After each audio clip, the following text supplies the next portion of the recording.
Okay, hi guys. Just want to get into some of the concepts in Unit 5, which is dealing with macroeconomic models and fiscal policy. It's going to be covering chapters 27, 28, 29, and also 30. The place that we're going to start is by looking at basic macroeconomic relationships. That's going to be chapter 27. And the first place that we're going to be really focusing on is looking at the income consumption saving relationship in the economy. Now, obviously, as people earn income, part of that income, percentage of that income, is going to be going towards taxes. The question that we have as economists, though, is what are we going to do with the rest of it? And so, one of the things that we'll look at with that disposable income is how much of that disposable income, the income that you have left over after taxation, is going to go towards consumption, where you're actually out in the economy buying things. And so, our disposable income is going to equal our personal income less any personal taxes. Now, what you're going to see on the next slide is a graph that has a 45-degree line on it.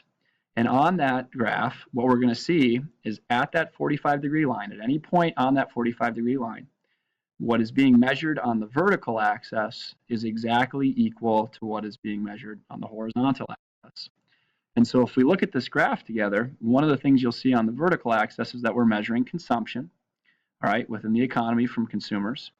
And on the horizontal axis, we are looking at disposable income. These are both being measured in billions of dollars. Now, as you look, the red line, as we work our way up, is showing, again, this 45-degree reference line, consumption being exactly equal to disposable income.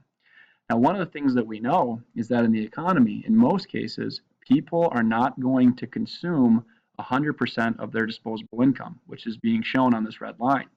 And what's happening is with our consumption schedule on this graph, and you can see the dots here reference different years. So this is 1987 and 88 and 89 and going all the way out to 2009. What you're seeing on our consumption schedule is that it begins, starting in looks like maybe 1986 going into 1987, is that our consumption schedule starts to deviate from that 45-degree line and that 45-degree angle. And so what's happening here in the economy is that people are not consuming 100% of their disposable income. And what they're starting to do is they're starting to save. And so that's what that gap between the consumption schedule and the 45-degree reference line is actually showing on this graph. So the consumption schedule, again, reflects the direct consumption and disposable income relationship. And that's what we saw with that 45-degree red line. All right. But we also understand, again, that there is savings that can happen as well.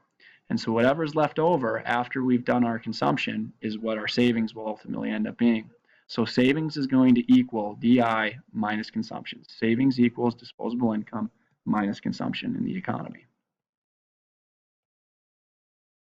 Now we can also look at this from a graphical standpoint. Again, we have our 45-degree reference line right here. On the vertical axis, we have consumption. And on the horizontal axis, we have disposable income. Now you'll notice as we put a consumption schedule up here on the top graph, you will see that the equilibrium point in this economy for consumption and disposable income is at around 390 billion. So at 390 billion, all right, all of the disposable income is basically being consumed. That's what we're seeing. But any deviation from that 390 billion, whether we move to the right or to the left, is going to show us either what we call dissavings, where people are actually spending more than they bring in, which is what we're seeing here to the left side, or it's showing us savings, which is what we see on the right side here. So in this case, when we get to about 400 billion, there's, or actually it would be 300, when we get to about 395 billion, we're having about $5 billion worth of savings in the economy. On the graph to on the bottom side, the south side, it's showing the savings schedule.